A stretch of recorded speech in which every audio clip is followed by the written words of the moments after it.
Welcome back to Shadow Keepers. I'm B. And I'm Lee. We're your guides through the haunted, the cursed, and the downright chilling. Today we're taking you to a place where history and horror collide, the Ohio State Reformatory. This imposing prison in Mansfield, Ohio, has seen its share of tragedy, violence, and of course, ghosts. From the echoing footsteps of long dead inmates to shadowy figures lurking in cell blocks, this place has earned its reputation as one of the most haunted locations in the world.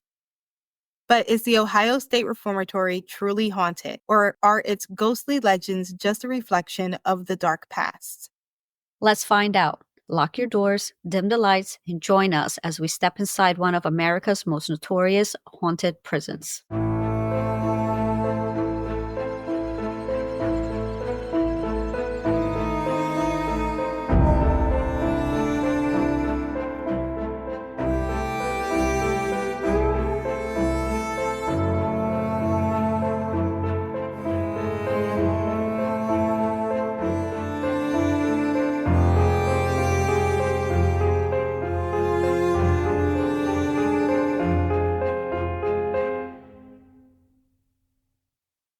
The Ohio State Reformatory, a towering Gothic structure in Mansfield, Ohio, with a story as chilling as its walls are imposing. Built in 1896 as a place of reform, it quickly gained a darker reputation. Overcrowding, inhumane conditions, and tales of despair haunted its halls for nearly a century. By the time it closed in 1990, its legacy had shifted from reform to horror. Now the reformatory stands as a preserved relic, known as one of the most haunted locations in America. 100 years of history has been concentrated into one building. With a history like that, it comes as little surprise that the OSR is considered one of the most haunted locations in America. Even among the inmates, there were rumors of ghostly encounters.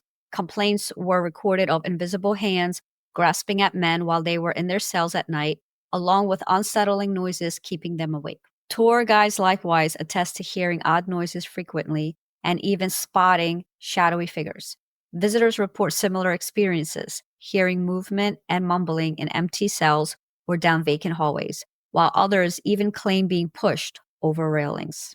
I know I went with you when I came to visit you. We went there for a tour, but I didn't really get a sense of the haunting because I'm not sure if it was like daytime that we went and, maybe we should have went at night or something, but we did go spur of the moment. It was just like oh, let's go here. So it's not like we really, I guess, planned it for a nighttime tour, but I know you've been there more times than I have. I think the difference too, though, the first time I went, it was a guided, unguided tour. So they still had like employees guide us and they would tell us the stories. And it was more because when we went, you got those big giant like walkie-talkie looking things that like if you put the number in, it'll tell you a story. Mm-hmm. But we didn't have one. They ran out. So we just followed the tour guide and he would tell us the stories and explain each room. And also that first time we went, we were able to go into more rooms and they were explaining all the different hauntings that they were having in each room, which made it seem more real than when we went and then we had the device and we were just putting the numbers in. And at that, we couldn't go into a lot of rooms only because since it is a museum, the money they make from the tours is to rehabilitate the center to make it better for tours. That makes sense because we only hit the number anywhere that said paranormal activity. Mhm. We didn't really listen to all the stories in the rooms. And I think because you had the tour guide, he was able to tell you all the ghost stories, even though maybe that section did not say paranormal activity. You were able to hear the story that, people have experienced in there. But with us, we just went room to room and then hit the number when it said paranormal activity and we listened to the story. Yeah. So I think it would be different, completely different if we did like an actual haunted tour. And at night, I think that's when the vibes change and maybe we would experience something more than what we did. Even if it is like a creepy feeling, but I didn't get that creepy vibes or feeling from it, from our tour. I was trying to figure out how it would differ for a nighttime tour, only because it felt like the prison itself, the main house had electricity, but the prison itself didn't seem like it had electricity, so I don't understand how you could tour the prison at night safely because it was so rickety, but I feel like everything would be shadowed and I also wouldn't feel like it'd be as enjoyable at night. It'd You be don't think so? spookier. If you have like flashlights, and I'm sure they have lanterns and stuff on to guide your way for different rooms. I guess so, but that's like I want to see everything. I don't want things cast in shadow, and what I'm being scared of is what's in the shadow. Hmm. Like I want to see. Yeah. And that's like the same with like when you watch a scary movie, but then it's like so dark. Yeah. I'm like, I'm not scared. You don't even see anything. So what are you scared of? But like I think that's that you're scared of the expectation of what's there and what you might see. That's scaring you. though anything that was scary, even thinking about it now, everything that was haunted, it wasn't even the cells or anything. It was more the main house and the church. There wasn't Yeah. really anything about the actual cell blocks that themselves being haunted, unless you found something in your own research about that. But a lot of the plaques were in the main building itself. And that's like, I was even telling Tony about it. It was like that it was surprising that how large the house was. Because when we toured it, it was mainly just the main house that we spent more time in Hmm. than the actual prison. And to be to like so close in proximity to each other, that would freak me out. Because you have the warden and his family living within the same building as the prison, and the only thing separating is a wall and a door. And the same with the guards. A lot of the guards lived on the property, which Okay. I thought was, I don't know if that was normal back then, but they all lived within like that same road of the prison.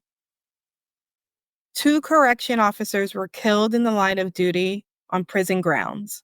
On November 2nd, 1926, a paroled inmate returned to the prison and shot 72-year-old prison guard Urban Wilford in an unsuccessful escape attempt. The murderer, Philip Orlek, was arrested 2 months later and was executed in the Ohio Penitentiary electric chair a year later. What is a 72-year-old doing guarding a prison? He should be home, retired, spending time with his family. I was thinking in 1926, did they have retirement rights 1920. and laws? Probably not. They probably didn't have a 401k yet. Well, one thing that's not even what like him being 72. Yeah, that's weird. You should have been home. But the guy who killed him wasn't an inmate. He was released. He came back to help his friend escape Yeah. from prison. Which, if I'm out, I'm not helping you escape. Oh, yes, you are, bitch. You're gonna come and get me. You ain't gonna be free without me while I'm still stuck here.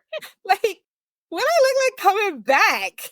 I'm You're out. coming back. Listen, it's not my fault that you got stuck in there. You Listen, should, you're coming back for me, because then we ain't friends no more. yo, we was friends behind bars, not outside. We're friends for Listen, the stay. it's these friends that get you in trouble They because do, yeah. Because they make you I feel got guilty I and got shit, and another now you gotta story come back. of them getting each other in trouble. But yeah, he came back to help someone else escape and he killed the guard. And then in 1932, a 48-year-old prison guard named Frank Hanger was beaten to death with an iron bar during an escape attempt by 12 prisoners on October 2nd, 1932. Two of the inmates, Merrill Chandler and Chester Probeski, were found guilty of the guard's murder, and both were executed in the electric chair in 1935 at the Ohio Penitentiary. They said 12 inmates beat him. I wonder why only two were blamed for it. But I do think also anyone else that was involved in his death received an extended sentence So only 2 were executed and the rest got an extended sentence. The prison's guards were frequently subject to violence. Even as they doled it out to prisoners, they linger still. Some investigators have experienced invisible hands assisting them up the stairs at the reformatory, feeling pressure on the small of their backs or arms. There have been reports of Frank being spotted repeatedly, not only on camera but during a live investigation. Frank, true to his role in life, is known to respond well to authority figures like the police officers. Yeah, so I guess he's like maybe he helps out police office like he responds well to authority figures like police officers. Maybe they have spotted him or seen him. Maybe he's more of like a helping hand, not really as a scary shadow. You know what I mean? Yeah. I'm just like thinking Because he's been spotted. Maybe when he has been spotted on camera and also live investigation, maybe there's nothing like sinister about him.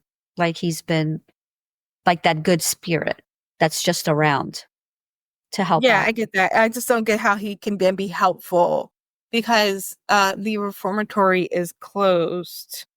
Unless because once they closed the reformatory down, they rebuilt on land next door because like when you go on a tour of the reformatory, there's signs all over the windows. I think you asked me about one of the signs on why you can't take pictures outside of the windows or through the windows, and it's because the prison was rebuilt next door and they don't want pictures of the inmates.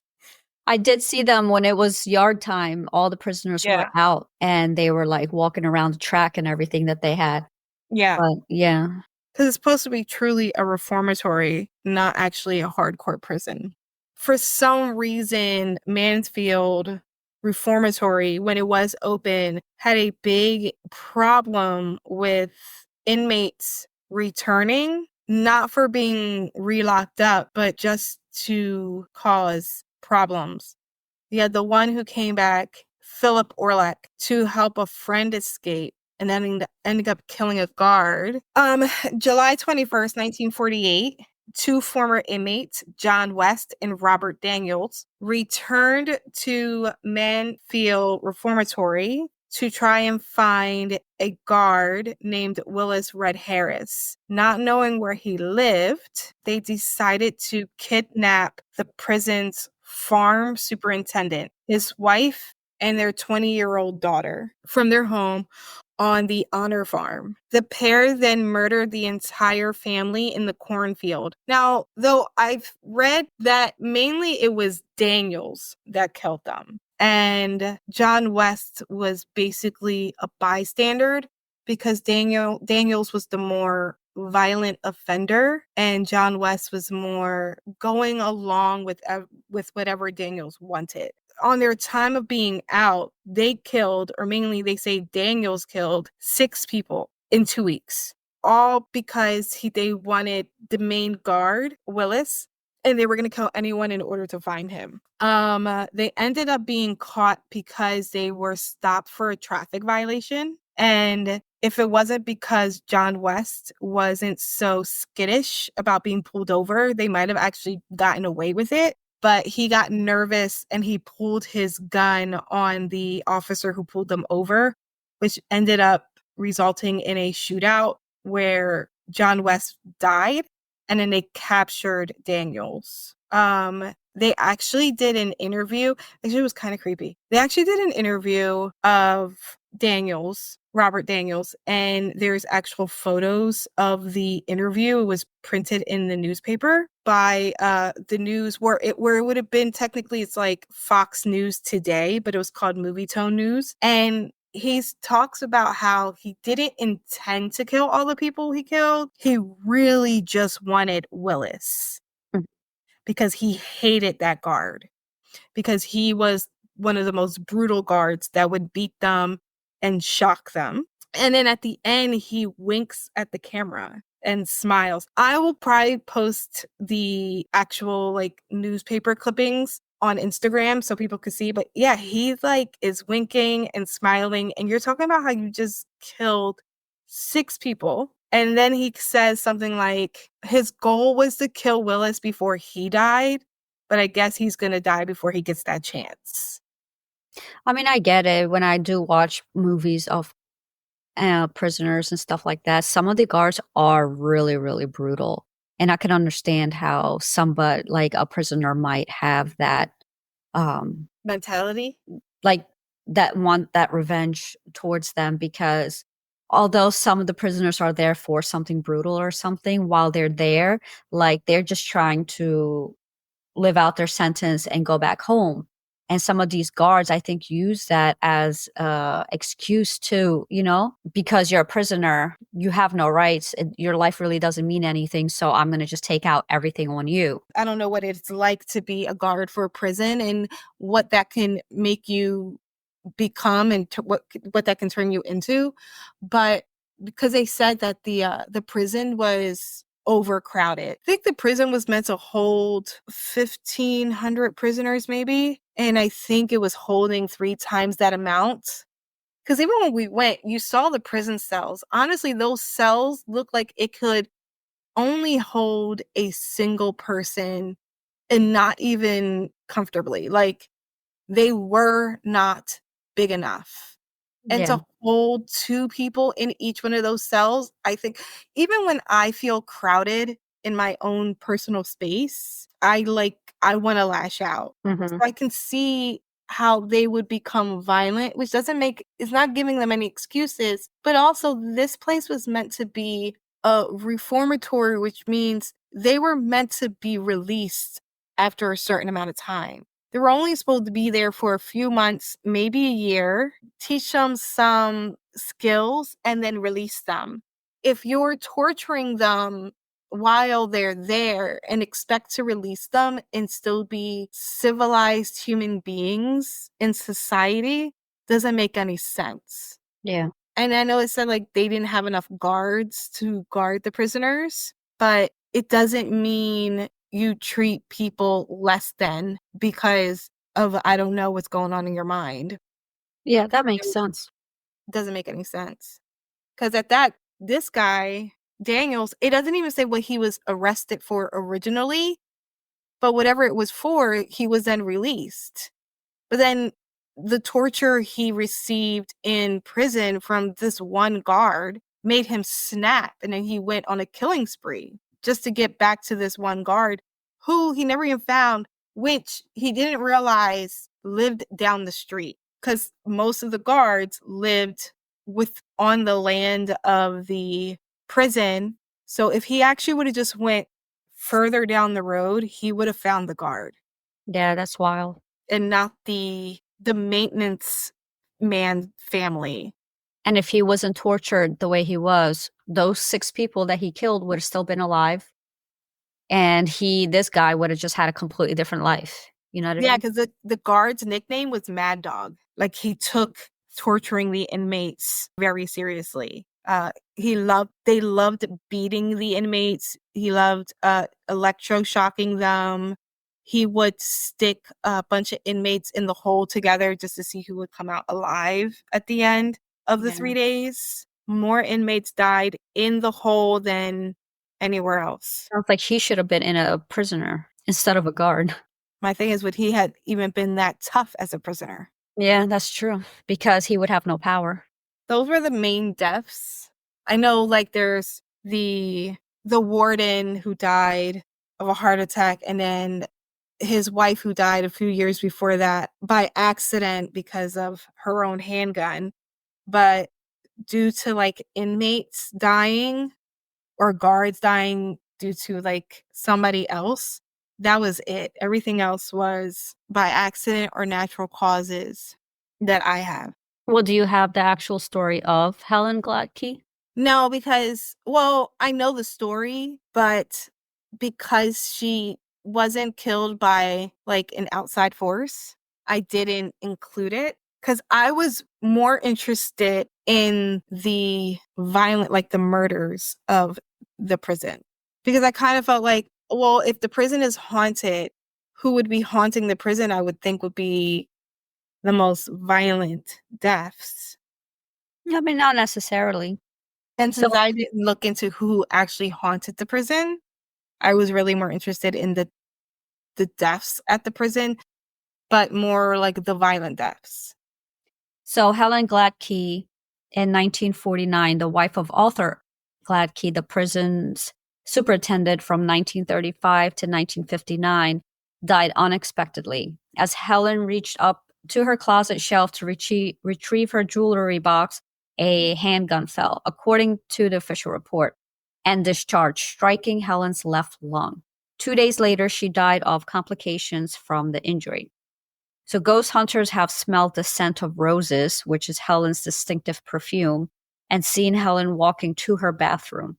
Others have reported smelling the fumes of the cigars her husband smoked. When Helen and Arthur passed, he died of a heart attack nearly a decade later. They left their sons orphaned. So they believe Helen and Arthur are attached to the building because they raised their family there. And their sons moved out after their high school graduations. Helen and Arthur are still seen around. And there's a lot of like scents that people smell that they associate with them. I wonder like exactly what. Because to me, if that's also suggestive, like if I know, like say she's associated with the smell of like gardenias, that it'll make me think that as I walk through a room, I'm gonna smell it because your mind is so strong. I mean, not necessarily. Let's say, like, me and you were there, and we suddenly have this whiff of roses. And we're like, oh, do you smell that? But we don't even know about Helen. You know what I mean? Yeah. And Yeah, then we tell somebody, like, oh, and this area smelled like roses. They're like, oh, it's Helen Gladkey. Like, that's the perfume that she used to wear and she used to live here. that's true. When we went to the reformatory the first time, it was during COVID, and we were looking for something to do where we just assumed a lot of people wouldn't be there because Yeah. everyone was looking for stuff to do. But we ended up there like on a whim. I think we looked it up that morning and just went. And I didn't know anything about it beforehand. I think the only thing that I was interested in is that Shawshank Redemption was filmed there. Hmm. And I love that movie. So I was like, "Oh, that's super cool." And then we went and I was so more interested in that, and it wasn't until we got there and we started doing the tour that we realized, "Oh, apparently it's also haunted." And we always wanted to do the nighttime haunted tour, but we never gotten a chance. I know we talked about like when you come back maybe doing it, Hmm. and I did find something like saying like if basically if you want to stay overnight, you have to let them know ahead of time and make like reservations for accommodations. But like I also was thinking like do I want to sleep there overnight being so close to the new reformatory? I don't think overnight for them means sleepover. I think it's until like 2 or 3 in the morning, and then you have to leave. Yeah, it's 3 in the morning, but they said Yeah. they can make accommodations if you want if you're coming from further away and you need to stay overnight, is what I found out, like, last night. So, in the whole, 2 inmates went into solitary confinement, but only one came out. The other was found dead, stuffed under the bed. The hole is one of the most haunted spots in the prison. Visitors report experiencing nausea and discomfort, as well as other phenomena like cold spots, the feeling of being watched, and mysterious breathing down their necks. Didn't you sit in the hole? I sat in the hole, but I didn't feel sick or anything. Did you sit in the hole or did you sit in the chair room? Hmm. That could have been the chair room. Because the one you sat in had a chair, It had a chair, and yeah. apparently the holes had beds. Yeah, so the location of the chair room is a windowless space with a single chair facing the door, which it was. A dark entity is said to inhabit that room, and visitors who provoke the spirit often leave with scratches and other physical manifestation of its presence. This room is regarded as one of the most dangerous areas of the prison. Although I didn't provoke anything that was there, but if you provoke the dark entity, he will lash out at you. Now how But I think that you have to go in there knowing what spirit resides in which Yeah, because area. you just went and sat down and was like, I "Take a did not picture." know. Yeah, I did not know about any dark entity in that area to even think about it. You know what I Yeah. mean? So that's why I didn't experience anything because I did not know anything about this, the Okay, chair room. but if you did know before you went in there, would you have done anything differently? No, because I'm not one to provoke a spirit. It's not in me. I'm not the one to just scream out profanities just for something to happen. You know what I mean? Like, Yeah. to me, if you're provoking a spirit, like, something is going to happen to you. You're And asking for I'm not, something. yeah, I'm not the one to just go into a haunted location and start being like, "Hey, show yourself." Like, I'm not the one to do that. Like, I will go in there. If I experience something, I experience something. If I don't, I don't. But I'm not one to force it. You know what I mean? Yeah. So there is the boy in the basement. Um, the OSR's basement is the site of a particularly disturbing tale of a boy of only 14 being beaten to death. Sightings of the boy's small figure have been reported, along with a vague sense of a malicious presence, which may be his murderer. Others claim to have seen a figure running away as if in fear. I did read about that one because there were a few years when it was a reformatory for young boys. It doesn't say exactly when. What I just didn't get is it says it talks about this 14-year-old boy, but he doesn't have a name. I also read like what you just said that the dark presence that is down there with him is said to be like the person who killed them, but then it's like how do you know? Because if you don't know the boy's name, how do you know who killed him? And how do you know the dark presence in the basement is that person? If you also don't know who the dark presence is. I mean, this is what, like, this I is know how what people are people. saying, but it's like, I need more information than that. I need more information than this for I need to know why the 14-year-old boy was in the basement. Why was he even at the reformatory? If he's such a sweet and pure entity, why was he there to begin with? And then this evil, malevolent entity that is keeping him down there, how wouldn't it have been another kid? Or are we talking about a grown adult? And did you have kids and grown adults locked up together at the same time? It's like that just gives me more questions. Yeah. Because it's like a lot of the people like I found that they knew their names and the year and Hmm. everything like that. But this boy is just up in the air. It's just a story about a 14-year-old boy who died in the basement by another inmate, I guess, but doesn't say if the other inmate was also a young boy or a grown man. And Yeah. that prisoner is also the dark entity in the basement because then it kind of makes it seem like they both died at the same time and they both stayed stuck in the basement. But that couldn't be possible. No, I don't think that would be possible. But years later, the other person died and now he's haunting the basement too to keep him down there. You know what I mean? Like that's where I start questioning things. Suicide spirits. Life at the reformatory could be brutal. More than a few inmates committed suicide out of desperation. In the shower room, located in the East Block cell, a supernatural presence is often noted, thought to be the spirit of one inmate who hung himself. Today, he messes with flashlights and other electronics. Visitors have also reported feeling as though they too are being choked. We were in that shower. Yeah, we were there. Yeah, I was I've been there a couple of times. Yeah, I didn't feel anything. The shower though itself is freaking creepy. Yes, yes. Like just a large room with just Like sprinkler systems. I was that's literally the thought that Yeah. popped in my head. Like not even like yeah, a sprinkler system, but more like when I think of it, it's not even like the sprinkler system like I would think of like when there's a fire. It was literally like pipes with like to me like holes in it. Hmm. And they're just all there showering. It's just wild. And then you had those individual cells, which is weird because they had those individual large oh, the inmates, which is weird because they said like the inmates that were in the hole for 3 days without any food, without any water, nothing. But there were showers specifically designated for men who were put in the hole, Hmm. and the shower had 3 shower heads for 3 men. Yeah. because that Because those it was like a cell and it was like a shower room. It was a cell and then a yeah, shower room like next to each other. Yeah. yeah. But each shower room had 3 shower heads. Hmm. Graveyard ghouls. As frequently as inmates died, it should be little surprise that the reformatory boasts a substantial cemetery, a former area of the grounds. It's still used to bury prisoners who died while incarcerated. Many people believe that inmates who were buried in the cemetery still come back and haunt the reformatory and report to us. I did not see a graveyard. It says former graveyard. That's what you said, which means it's not there anymore. Oh, okay. So what did like they probably covered it up or I don't know because changed the area?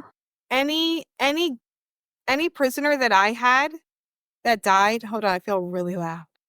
Any prisoner that died that I did, who were killed by electric chair. So any Hmm. prisoner you had that also were killed by electric chair, the reformatory didn't have an electric chair, so they were all sent to the Ohio Penitentiary, which was in Columbus. It's not in Columbus anymore. It's now in Youngstown, Ohio, which is like 2.5 hours away.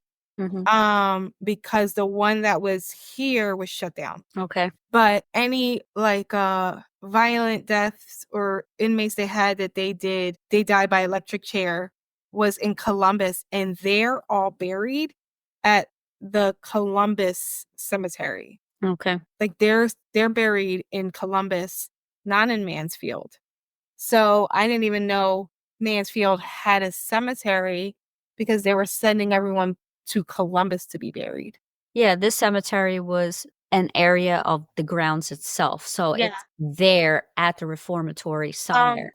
from what I was reading, when the prison was shut down in 1990, they tore down all the outer buildings and structures Mhm. and the wall because there was a 30-foot wall built by the inmates. So all that was torn down. So they probably took down the cemetery too. Don't know if they moved the bodies or they just took them down, the headstones, which would be creepy as well because I was looking into that too. I was like, okay, so like if they're buried at the prison, that would probably cause a couple hauntings.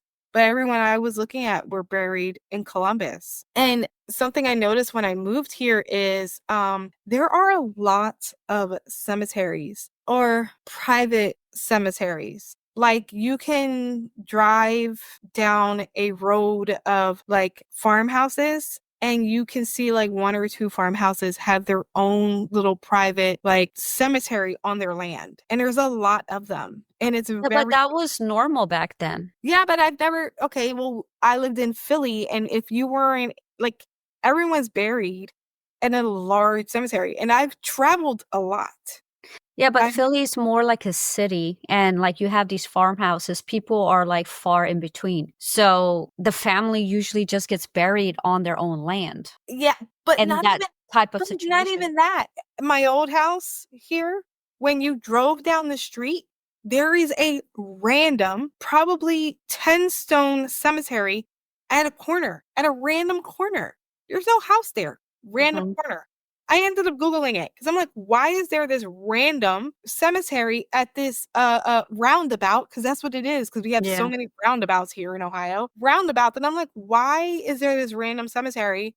And they were like, there was a church there, but the church was torn down and moved across the street, which is like a little itty bitty church, probably can fit Mhm. maybe 100 people. And but they kept the cemetery there. And I'm like, that's so random. But it's like that everywhere. There is a random 5, 10 plot cemetery out of nowhere. There's nothing next to it, no house, just there, and it's just gated. Yeah. And I'm like, why? That's weird. And a bench. There are benches so you can sit. And I'm like, who's going to these random cemeteries and sitting with these people? I don't like, but the thing is, then you go like 5 minutes down the other road and there is an actual like huge, large, regular cemetery. It's just confusing. It is very confusing. We didn't show you that. That would have been an interesting thing to show you is all the random little cemeteries here. And I don't even think you can call it a cemetery, a burial ground, maybe? Yeah. Real plot? Well, like when things change and buildings move, I don't know how easy it is to move someone's casket and headstone, so they probably just leave it there. They usually just leave it there and build on top of it. And then you have the movie like The Poltergeist because People now you're say, living on top of a dead how's bodies. an Indian burial ground? Or was that Pet Cemetery? But like they do that. People don't care. According to the Guinness Book of World Records, the East Cell Block is the largest freestanding group of cells, and the quantity of ghosts is equally as daunting. Here, among the numerous violent deaths, one infamous story stands out as particularly gruesome. One desperate inmate doused himself in kerosene and lit a match, burning himself to death. Rumor has it that occasionally his dying form is visible to visitors, a startling sight for the mild-mannered. Where was that at though? It doesn't say the place Where he burned himself? yeah, it doesn't say where he burned himself. It just it's East Block cell, Where the shower is. shower room, the East Block cell. Yeah. So, yeah. Yeah, the East Block was apparently was the most haunted side, I think, because of all the suicides and everything. I was gonna say something and I completely forgot. Oh, yeah, because it says it's the tallest freestanding prison with 6 stories of cells. And I was thinking, like, which is probably true because, like, when you watch like the prison shows and everything like that, I think the most you ever see is maybe 3 cells up. But the cells too were really short. The men couldn't be that tall because I think they were as tall as me and you, Probably if I back remember. then. Yeah, I don't think people were very tall back then. Over here, I think they were because there are some gigantic ass people out here. Like, it is wild how freaking tall. I've never seen so many tall people Mhm. ever. And it's Yeah, not but like like the short. 1920s, 1930s, I don't know. Well, they I put think people something were in the shorter water. back then. They put something in the water because the people out here are tall as It's hell the right now. hormones in the milk. That's what it is. Well, I need to drink more milk then. I need to give. Dang it. It's Baby too can't have. late. I know, and the baby can't have milk. The stairway leading to the guard tower at the Mansfield Reformatory is more perilous than it might first appear. There have been reports of unseen occupants shoving visitors who must take care to avoid falling as a result.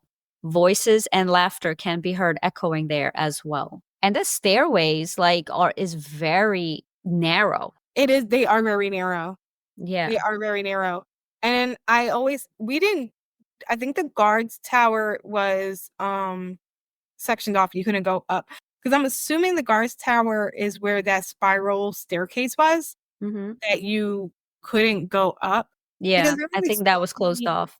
Yeah, a lot of it is closed off because a lot of it isn't maintained, so isn't structurally sound or safe. And I think they're doing more renovations to the actual house part of the prison and not the actual prison itself, which makes sense.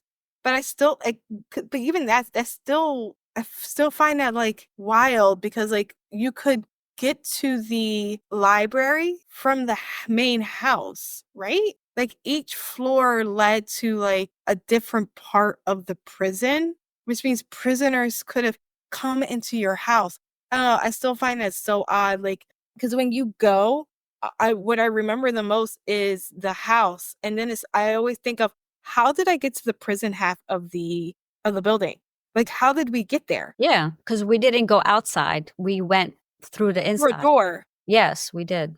A few doors, and it's like, how did we get to the prison?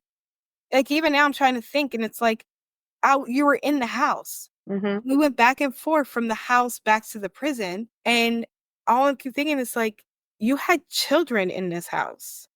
Well, I'm sure the doors were, like, key carded and stuff like that. That's why it was probably Key locked. carded It had to be. in the 20s? I don't know. Girl, I still remember when hotels Key used to, like, key lock. People had listen, keys. they was trying to break through these walls. How many with how many escape attempts there were? Mhm. I couldn't live in that house. I bet you they just had prisoners freely walking around. It's like, I don't know. My mind can't let that go. Because today I don't think there's any prison today where the warden lives. Yeah, I don't think so. lives in the prison, let alone attached to the prison, let alone on the same property as the prison. Mhm. In December of 1891, Miss Wise was tortured by robbers who broke into her home to steal the family treasure, rumored falsely to be hidden in the premises. After stealing what money and jewelry she had, robbers left a brutalized Phoebe to free herself from where she was tied and make her way to the reformatory to contact the police. A local eccentric, Miss Wise, can't seem to move on, perhaps as a result of this horrific trauma and the many others that plagued her. Relatively harmless, but liable to startle newcomers, Phoebe can often be seen headed toward the reformatory, either in pursuit of police aid or to fetch water from the spring nearby. And some claim she's tried to hitch a ride back. Her appearance can be alarming. During Miss Wise's life, her stooped form and state of dress, combined with her reputation for shouting angrily at passerbys, convinced local children that she was a witch. Because she wasn't like a worker. No. So these are some of the entities that you might visit when you go to the reformatory. I do want to go back. Actually, this weekend was today. Yeah, this weekend, and they only do it for one weekend, which sucks because Tony was like, we would have went. It literally was just yesterday and today. They're doing a Christmas haunt. Oh, nice. Yeah, at the blood prison. So they would have had Krampus, because the prison does hold a haunted house in the fall for Halloween called Blood Prison. They were holding a Christmas version of the Blood Prison. They do hold events. Actually, because we went in June, right? You came here in June? Yes. Hmm. In August, they had an event. It was 30 years since Shawshank Redemption was filmed. So they had a 30 Anniversary. year anniversary event. I was like, "Oh, that's super cool." But apparently they hold like concerts and stuff also on the property, which I still find that's just so weird. Yeah, Escape from Blood Prison. Right now it's Blood Prison Christmas Incarceration. Merry Crisis, Blood Prison Christmas Incarceration. Trade the holiday stress for holiday screams. Yeah, it was the That sounds 13th fun. and the 14th. Yeah, and the characters they have actually look really freaking scary.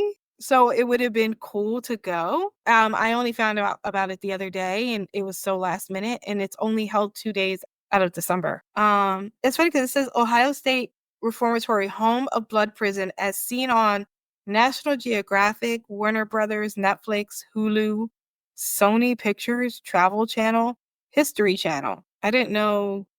I gotta look into that. Yeah, I've never seen anything about the reformatory on TV. Well, I know that apparently, that ghost show, I always forget what it's called. Ghost Ghost Hunters? Hunters? That's probably what it is. I think they recorded an episode at the prison. I Mhm. know Marilyn Manson recorded a video at the prison. There is also a rapper who recorded his video at the prison. Like they have a whole list of people who have recorded things besides Shawshank Redemption, the movie. So, like, if we wanted to ever go and like record for an episode, we could probably go and do something private. And I bet you then we would be able to stay overnight till morning. Yeah, that would be interesting. It'd be something. It'll be interesting.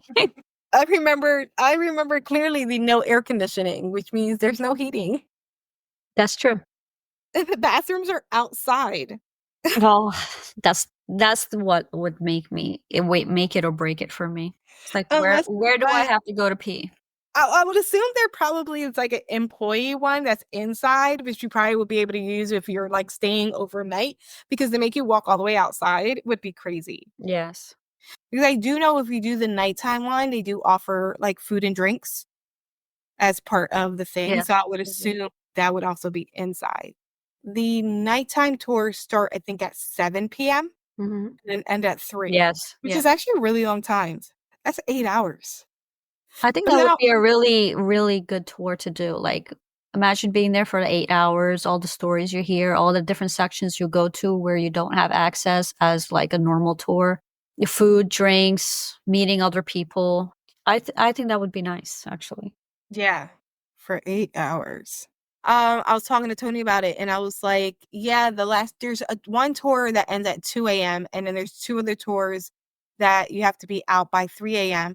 But they say like the witching hour is 3 a.m., so they want you Mhm. to leave before the haunting hour, which is like, are they making you leave because that's when it gets crazy?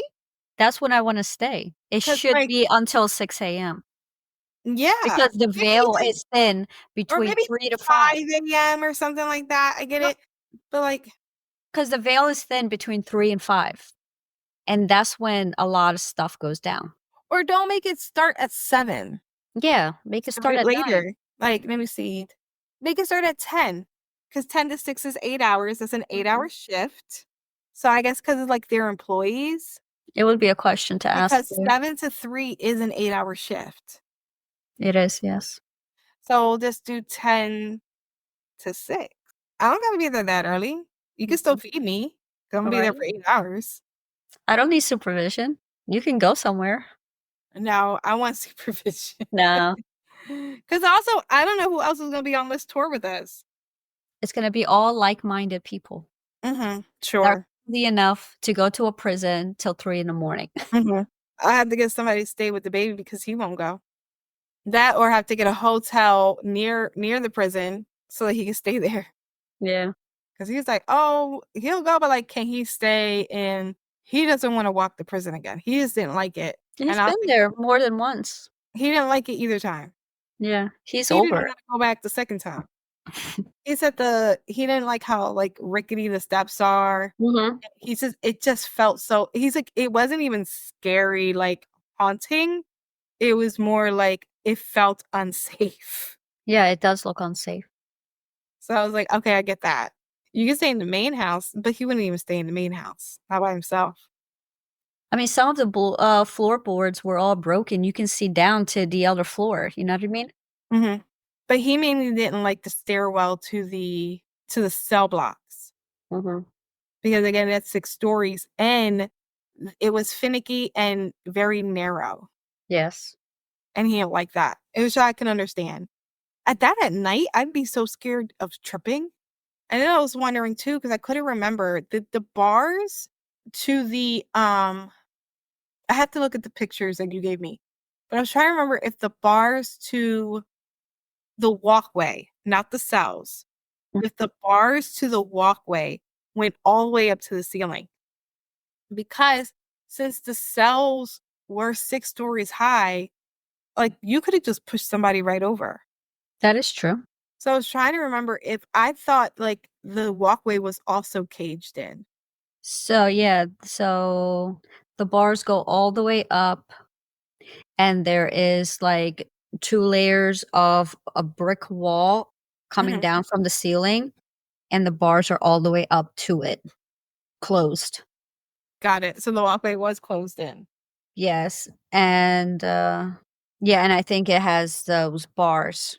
So, I don't believe that you could push somebody over the railing of the cell blocks. Mhm. Yes, the walkways are all caged.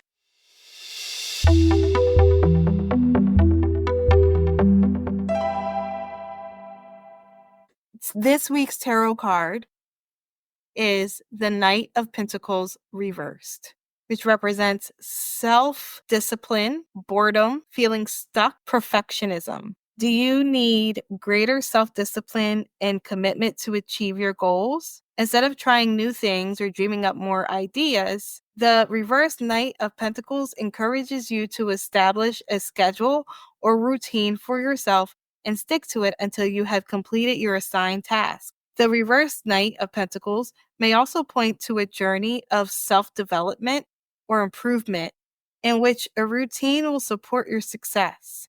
For example, you may create a healthy eating plan or exercise schedule for yourself to help you become more fit and healthy. You may also need to pay more attention to the practical matters in your life that you have ignored recently.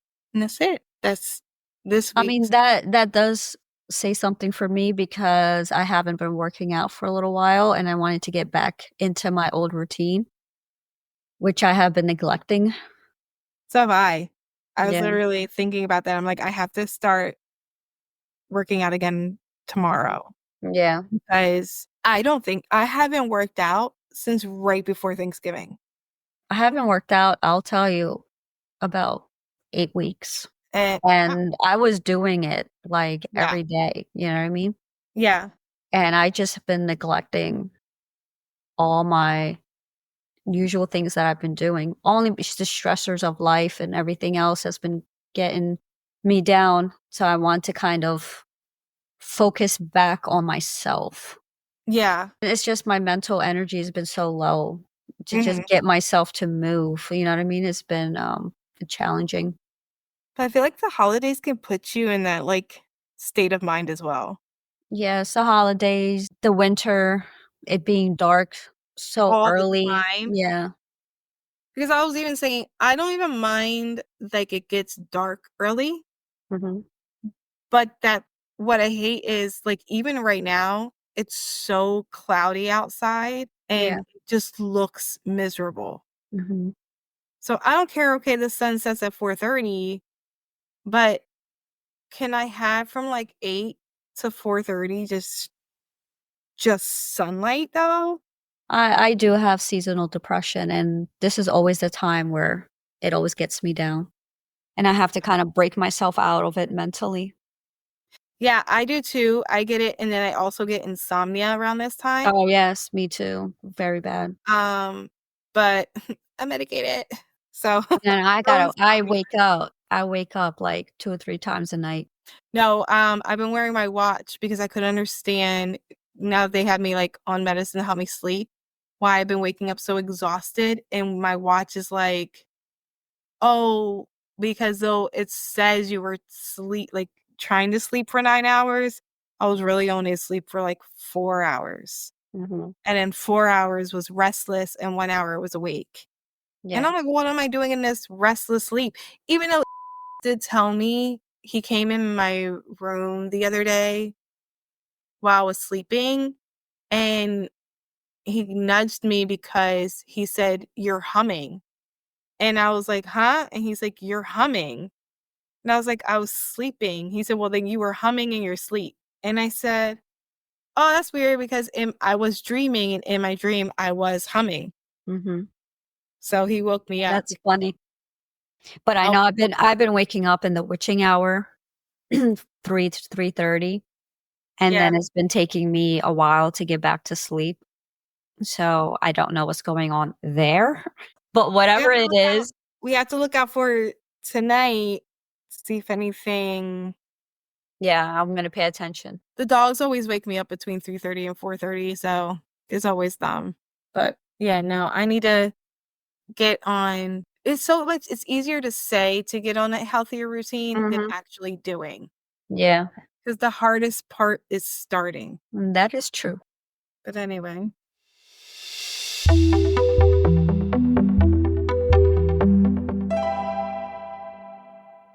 Thanks for joining us on this eerie journey through the Ohio State Reformatory. If you enjoyed this episode, don't forget to follow, rate, and share Shadow Keepers with your fellow thrill seekers.